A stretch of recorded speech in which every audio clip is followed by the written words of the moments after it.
Friends, Parwani classes में आपका स्वागत है। तो देखिए, जो correct form of the words होती है फ्रेंड्स, वो हर कम्पिटिटिव एग्जाम में इम्पोर्टेंट होती है। तो आज हम जो correct form of the words के 15 क्वेश्चन करेंगे। तो देखिए फ्रेंड्स, इसमें आपको बहुत सारे ग्रामर का जो नॉलेज है वो हो जाएगा।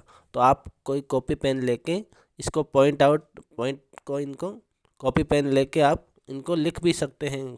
देखिए, तो पहला है my mother blank to temple Delhi.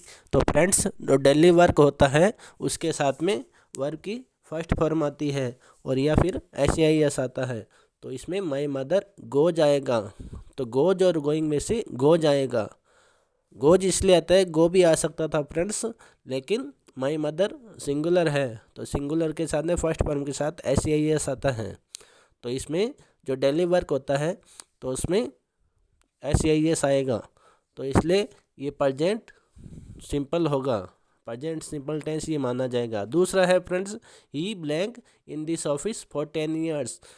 जो फ्रेंड्स बहुत लंबे समय से काम चल रहा हो और जिसमें सिंस या फॉर आए, जिस वाक्य में जैसे इसमें फॉर 10 ईयर्स आया हुआ है तो आपको हैज बीन वर्किंग, ये इसका आंसर होगा। तो इसमें he has been working in this office for 10 years, मतलब वह 10 सालों से इस ऑफिस में काम कर रहा है। तो फॉर या सिंस आए सेंटेंस में या कोई काम कंटिन्यू चल रहा हो ऐसा लगे तो उसमें फॉर या सिंस का यूज हो, वहाँ पे हैज बीन या हैव बीन या हैड बीन भी लग सकता है। तो इसमें इन दोनों ऑप्शन में से हैज बीन वर्किंग ये ऑप्शन जो है वो सही होगा। तो इसलिए ये कौन सा टेंस हुआ friends? Present perfect continuous tense. इसके अलावा थर्ड है रमेश ब्लैंक जस्ट नाउ।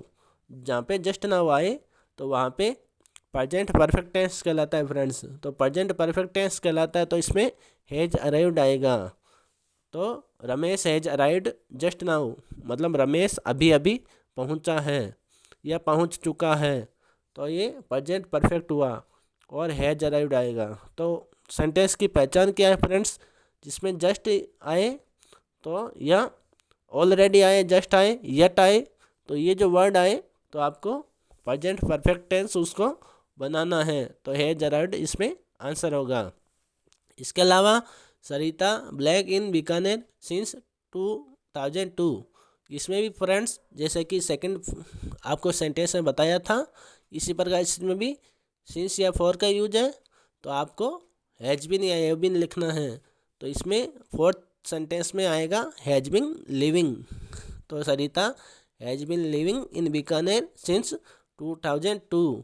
तो इसमें भी हैज बीन लिविंग आएगा फ्रेंड्स। तो ये फोर्थ सेंटेंस हुआ और ये सेंटेंस है प्रेजेंट परफेक्ट कंटिन्यूअस टेंस। इसके अलावा फिफ्थ है friends, she blank food before her husband came. Before और आफ्टर के सेंटेंस है फ्रेंड्स, ये ध्यान रखना पड़ता है कि आपको बिफोर से पहले आपको हमेशा हैड प्लस या हैज प्लस वर्ब की थर्ड फॉर्म लगेगी। तो बिफोर से पहले जो सेंटेंस है तो बिफोर का मतलब पहले होता है, तो इसमें आएगा हैड कुक्ड। तो she had cooked food before her husband came. तो बिफोर या आफ्टर के सेंटेंस में ये बात ध्यान रखनी है फ्रेंड्स कि बिफोर या आफ्टर के सेंटेंस में जो दो सेंटेंस होते हैं उनको मिलाया गया होता है। तो उसमें क्या होता है कि जिस सेंटेंस में बिफोर होता है उसमें आपको क्या करना है, बिफोर का मतलब पहले होता है तो आपको हैड और थर्ड फॉर्म या हैज और थर्ड फॉर्म, मतलब परफेक्ट की जो भी फॉर्म है टेंस की, उसको पहले लिखना है। क्योंकि बिफोर का मतलब पहले होता है तो उसको पहले लिखना है और बिफोर के जो बाद में वर्ब आएगी वो हमेशा सेकंड फॉर्म होगी। इसी प्रकार आफ्टर का भी यूज इसी प्रकार होता है फ्रेंड्स। आफ्टर में आपको आफ्टर का मतलब बाद में होता है, ये याद रखने का एक तरीका है फ्रेंड्स कि बिफोर का मतलब पहले होता है तो परफेक्ट टेंस पहले आ जाएगा। आफ्टर का मतलब बाद में होता है तो वो उस सेंटेंस में परफेक्ट टेंस जो है, परफेक्ट कोई सा भी हो सकता है, पास्ट प्रेजेंट फ्यूचर में परफेक्ट कोई सा भी हो सकता है, तो परफेक्ट बाद में आएगा आफ्टर यदि सेंटेंस में है। तो इस फिफ्थ सेंटेंस में बिफोर है, बिफोर का मतलब पहले होता है, तो ये याद रखने का तरीका है, इसमें पहले परफेक्ट टेंस आ जाएगा।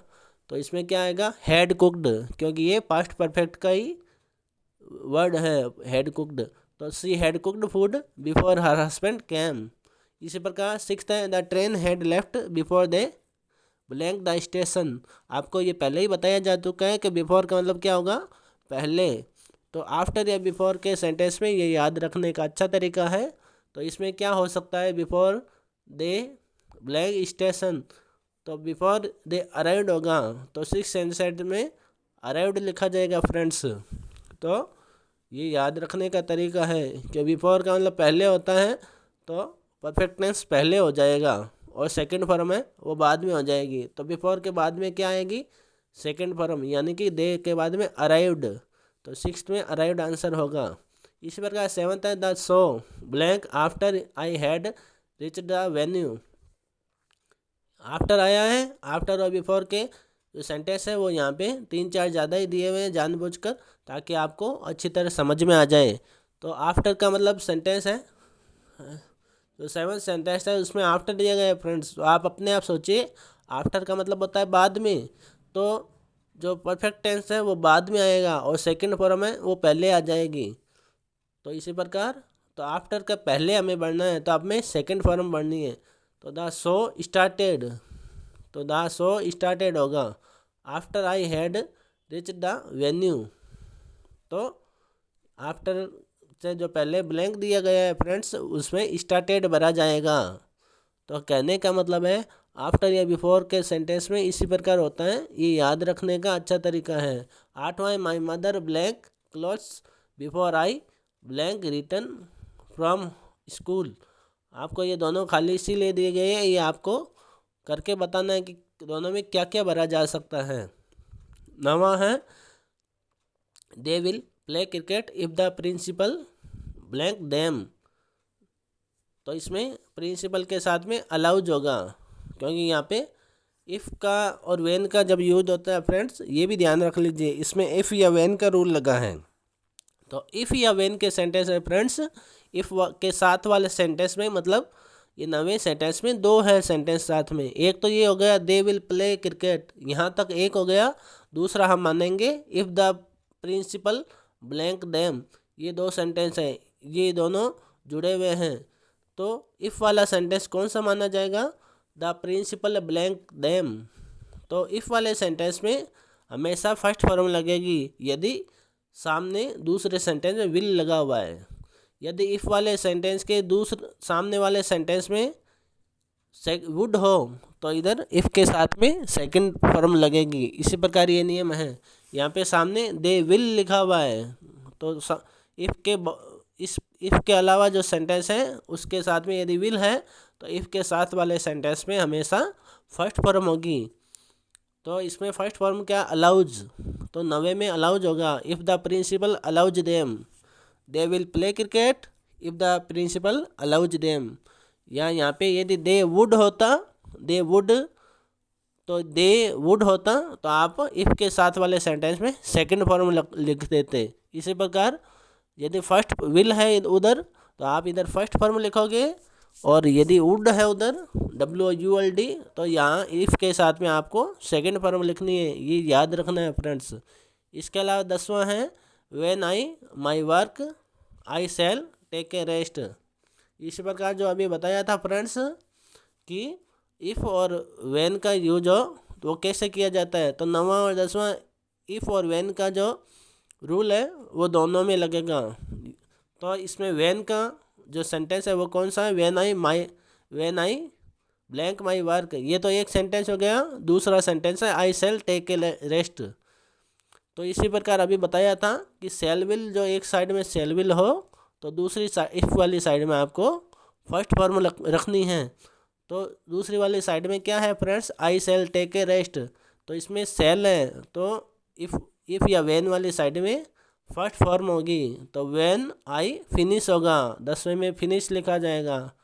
जिस प्रकार 9वां है वैसे ही 10वां है। इफ़ और व्हेन केवल चेंज हुआ है। तो इफ़ और व्हेन जब हो तो दोनों में सेम रूल लगते हैं। तो when I finish my work I shall take a rest. इसके अलावा 11th है ही ब्लैंक लेटर येट। तो आपको बताया कि ऑलरेडी हो, जस्ट हो या येट हो। जैसे थर्ड जो सेंटेंस आया था उसके अंदर भी यही था। तो जस्ट हो येट हो या ऑलरेडी हो तो आपको प्रेजेंट परफेक्ट टेंस यूज करना है। तो इसी प्रकार यहाँ पे येट लिखा हुआ है तो 11th में तो he has not written a letter yet, ये हैज नॉट रिटन लिखा जाएगा क्योंकि इसमें येट आया है। तो आपको येट जहाँ पे भी आए वहाँ पे प्रेजेंट परफेक्ट टेंस या past perfect tense present perfect tense ही होगा। इसके अलावा 12th है he told me that she blank for 10 days। तो आपको वही बात है 12th में भी, जैसे फॉर या सिंस हो और इसके बाद में टाइम हो तो आपको क्या करना है, परफेक्ट कंटिन्यूस टेंस हो जाएगा उसमें। तो इसमें भी परफेक्ट कंटिन्यूस का कौन सा है, हैज बीन इल। तो 12th में आएगा हैज बीन इल क्योंकि यहाँ पे फॉर के बाद में समय दिया गया है, जैसा कि आपको सेकंड और फर्स्ट सेंटेंस में ऐसा दिया गया था वैसे ही ये 12वां सेंटेंस भी इसी प्रकार है, फॉर 10 days। तो इसमें आपको हैज बीन इल लिखना है। तो 12th में आएगा has been ill. He told me that she has been ill for 10 days। उसने मुझे बताया कि वह 10 दिन से बीमार हैं। तो इसमें भी प्रेजेंट परफेक्ट टेंस का यूज हुआ है, प्रेजेंट परफेक्ट कंटिन्यूस टेंस का यूज हुआ है 12वें में।